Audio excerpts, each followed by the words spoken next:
Let's go! It's time for more update sneak peeks. This time, we got all of the info you need to know on the Brawl Pass, on quests, and we got some huge balance changes that are going to shake up Brawl Stars. Let's do it. Now, let's start off with the big ticket item, the Brawl Pass. Alright, there is, of course, as you already knew, a free path and the Brawl Path. Now, you can buy the Brawl Pass for 170 gems, but you can also, when you buy it, you can add on 10, not free tiers, but 10 tiers already completed for an additional 70 gems. This, you'll understand why this is an option. It'll make more sense. Now, first of all, there are 60 total tiers in the Brawl Pass. At tier 30 is when you will unlock the new brawler Gale. And you also see there are a bunch of rewards here, and a ton of them in the free path, and all of the emotes, which there are 11 in total here, all Gale specific emotes. They're all on the pay side, which makes sense, but the free side actually has a ton of rewards, and here at the very end is a Gale skin at the very end. And you can also see, even if you complete the Brawl Pass, you can keep on collecting tokens and still keep on getting rewards. So even if you complete it, there's still more rewards for you as much as you want. You can just keep on playing Brawl Stars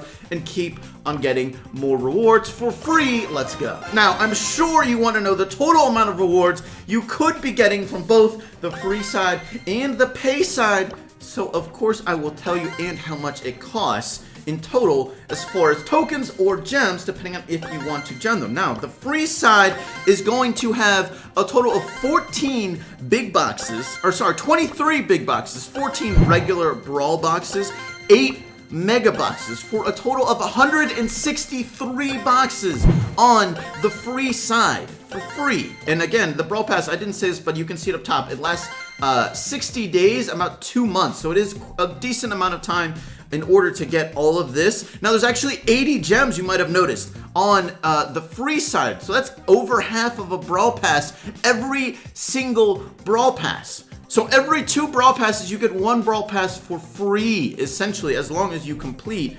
all of the free side of the tiers and you get enough tokens to get all of the gems. But that's amazing. A free Brawl Pass every 2? Let's go. Free to play. You guys are definitely going to like this Brawl Pass here. Now, you also get 750 power points, 850 gold, and of course, no skins, no emotes from the free side. But overall, a good amount of rewards on the free side, I think. Now, the pay-to-win side, or the pay side, has 0 brawl boxes, 10 big boxes, 60 mega boxes, so a total of 90 total brawl boxes on the pay side, 11 emotes, 1,050 power points, and 1,300 gold, so a decent amount of both, and of course, 1 skin.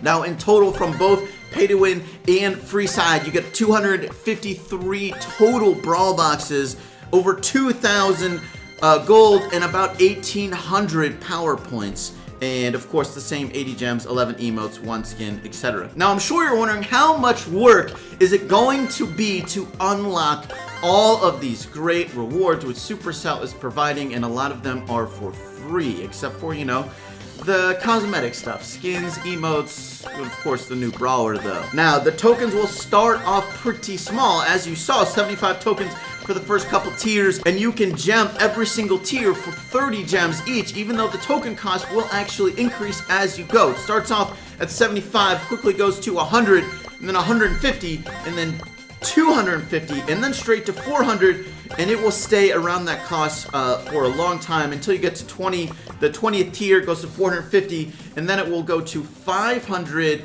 at 500 tokens per tier at the 46th tier, and then it stays there until the end. So in total, the total amount of tokens you need to unlock every single reward in the Brawl Pass is 25,200 tokens.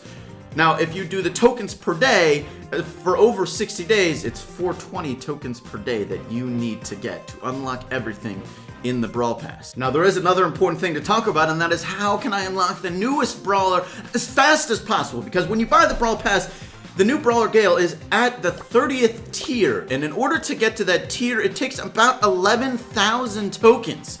So it's not a quick thing. So if you want that new brawler on day 1, well, you can either A, get extremely lucky with the legendary drop chance in open brawl boxes and get the new brawler. Of course, you might need a lot of boxes or extreme luck.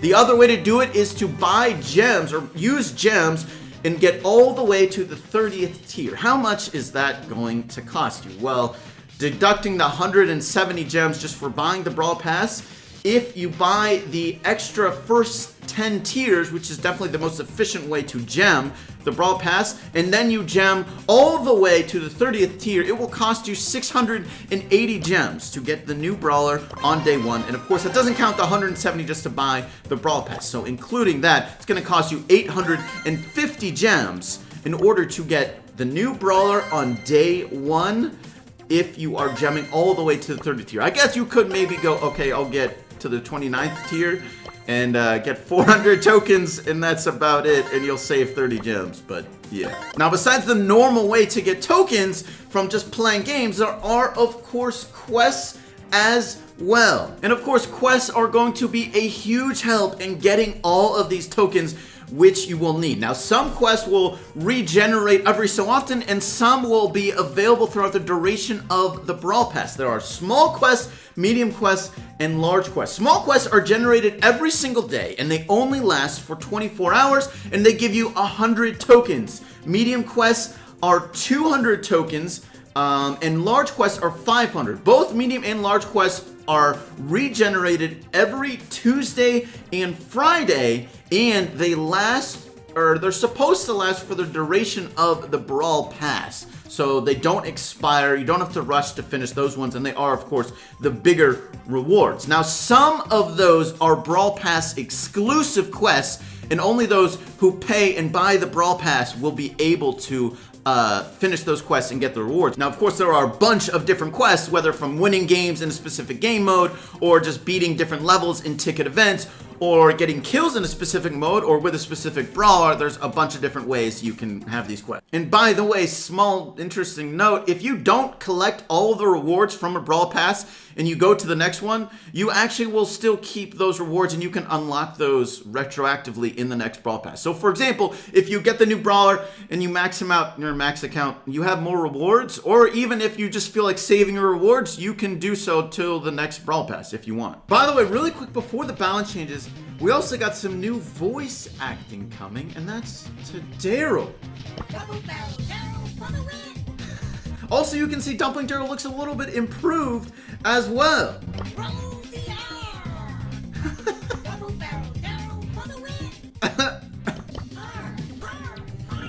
Of course, a lot of pirate-themed voice lines and barrel-themed ones too. By the way, the new loading screen right here looks pretty freaking sweet. Nice job, Supercell. As always. All right, now for the balance changes. We have a lot of improvements to gadgets and small fixes, and also a couple straight up buffs and nerfs to go over. Let's start off with a lot of the gadget stuff that's really going to impact the game. Starting off with Barley, who's getting a buff to his gadget. First of all, just as an aside, his super pattern is now fixed instead of being random. It's going to be the same every single time. But his gadget slow area is being increased by 25%, and the duration is also being increased by 1 second, from 3 seconds to 4 seconds. So this is definitely a good buff to Barley.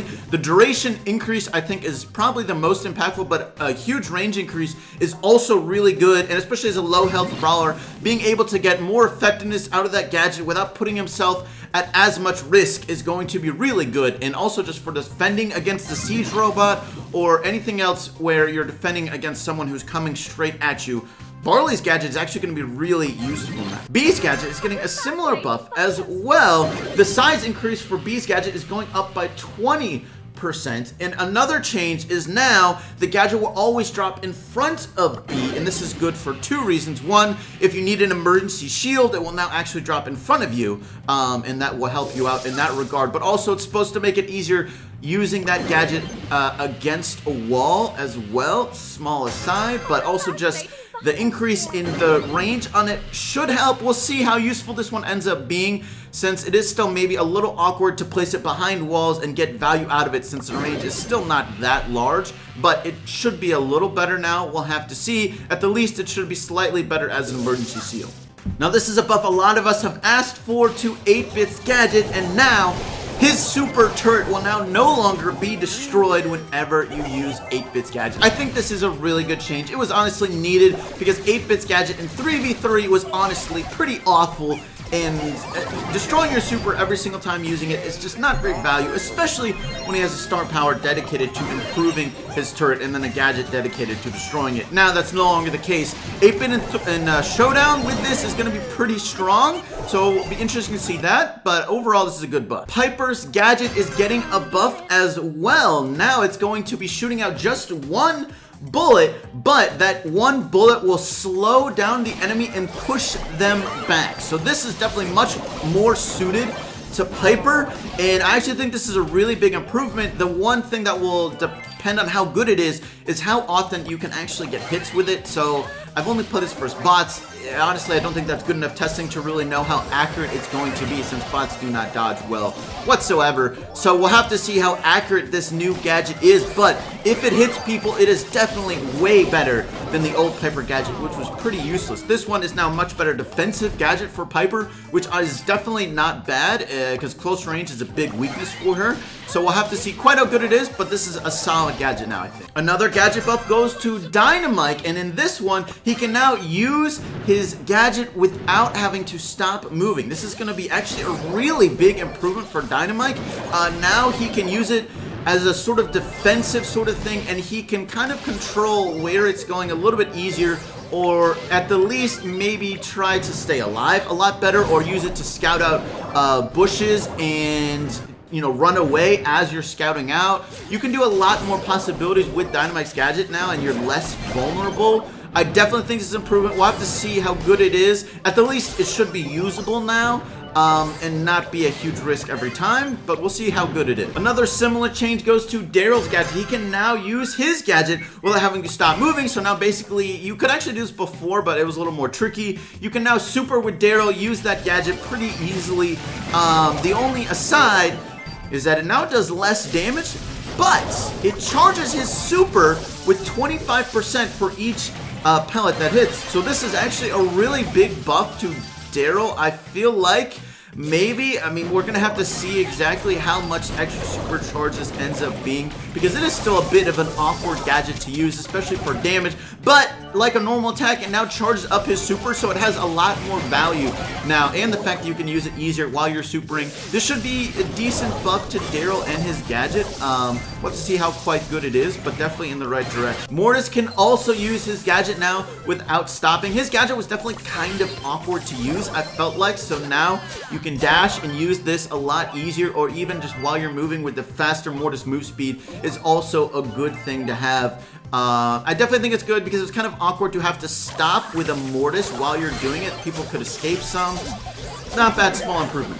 Now Carl is getting a huge buff. Honestly, Carl fell out of the meta as soon as gadgets came in, because his gadget kind of sucks. Well, I feel like that's one of the reasons. His gadget's not getting a buff, but his super is. His super damage is getting about a 17% damage buff. This 17% is a huge buff. I would expect Carl, especially with Protective Pirouette, to be a strong brawler. I mean, 70% damage buff is honestly kind of insane. He felt very mediocre, to be fair, so he definitely deserved a buff. We'll have to see if this ends up being a little bit too strong, but to be fair, they probably did this as well because his gadget kind of sucks, and the best use of his gadget is with his super, so maybe now you'll have a better chance of getting value out of his gadget, because I don't know, actually, he does have a better super, but yeah, there's that. Sandy is getting a buff as well. Sandy kind of fell out of the meta, but still a very solid brawler. But it's getting a 9.5% damage buff to their main attack. This is a very solid buff. 9.5% is usually on the higher side. A lot of buffs and nerfs tend to not quite be this high, unlike the Carl one, as I was saying.